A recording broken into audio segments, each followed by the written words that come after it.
Hey guys, thanks for checking out my channel. My debut fantasy novel, Echoes of Remnant Light, is now available in hardcover, paperback, and ebook. It's about a skyship captain who has to save her crew from an assassin's plot, and a young warrior who has sworn vengeance against the ruling magic users even though she is pledged to protect them. It's similar in tone to The Wheel of Time in James Islington's books, so if you like either of those, I think you'll like Echoes of Remnant Light. It's a hopeful fantasy with action, some political intrigue, and magic that has become a valuable, limited resource. There's a link in the description, and if you enjoy my book, don't forget to leave a review. Thanks again for visiting my channel. All good things must come to an end, so the saying goes, and such is the case with the Chronicles of Prydain by Lloyd Alexander. The High King is the final book in the series, and it brings together all the characters you've come to know and love for a triumphant, bittersweet finale that will tug on the heartstrings of children and adults alike. The evil warlord Aran has stolen a powerful weapon, and now that it can't be used to vanquish him, he is planning an assault to conquer all of Prydain. As Taran and his friends help the kings rally their forces, they learn some of their number have joined Aran due to false promises of riches and rewards, and the only way to defeat him now is to risk splitting their army. Taran is given leadership of a company, and to succeed in his task, he must rely on the wisdom of his friends and the knowledge he gained on his journeys. All the characters from the previous adventures return, and they all get their moment to shine. I'm especially glad Eilonwy returned. She was absent in the previous book, and her presence was missed. I'm also glad the author maintained her tomboy side, for as I've said in a previous review, I've always been a bit of a tomboy. Gurgi is still my favorite, and he will always be my favorite. He is a great example of a loyal, faithful friend, and in these later books I see similarities between him and Sam from The Lord of the Rings. Hludr's struggles with his harp come to a satisfying and quite beautiful conclusion that fully reveals the nobility of his character concealed behind his flamboyant nature. Taran assumes the full burden of leadership when the stakes couldn't be higher, and experiencing it firsthand brings understanding of his mentor's wisdom. His life is no longer his own. It belongs to the people he now serves and protects. Wielding power wisely is difficult and requires sacrifice, but striving to do so is always an honorable goal. Power can easily corrupt, and should therefore only be accepted with humility and caution, and used with the utmost responsibility.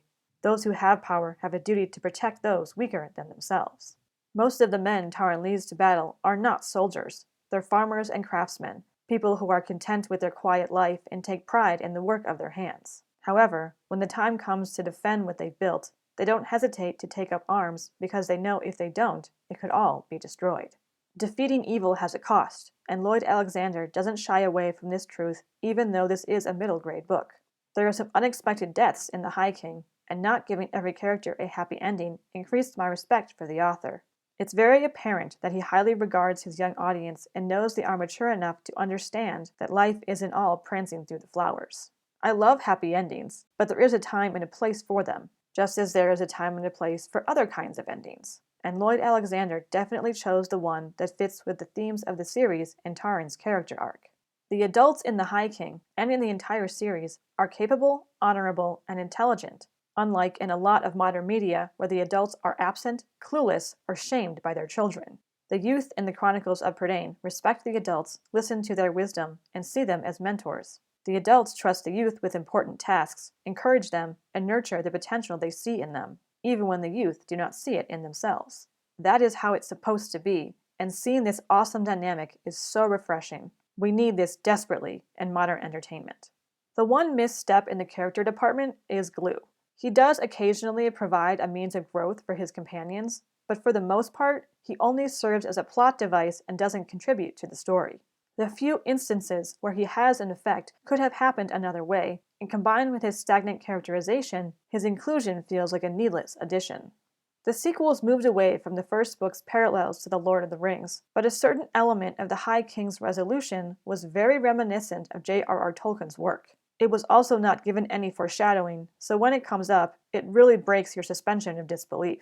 Being reminded of The Lord of the Rings is never a bad thing. It's a beautiful story. But since the sequels to the Book of Three did such a good job of establishing Prydain as its own world, it was disappointing that the author didn't maintain that through the final novel. The High King is a great conclusion to a great series, and turning the final page feels like saying goodbye to old friends. The series as a whole continually surprised me with its maturity and its confidence in its younger audience, while also keeping the content age appropriate. The main characters are brave and intelligent, and even when their flaws rear their ugly heads, you still want them to succeed in their endeavors. Even though there are parallels to The Lord of the Rings, the Chronicles of Prydain stands on its own merits and is worthy of all its accolades. It's a classic struggle between good and evil that highlights the heroic qualities that exist within all of us, and I highly recommend it.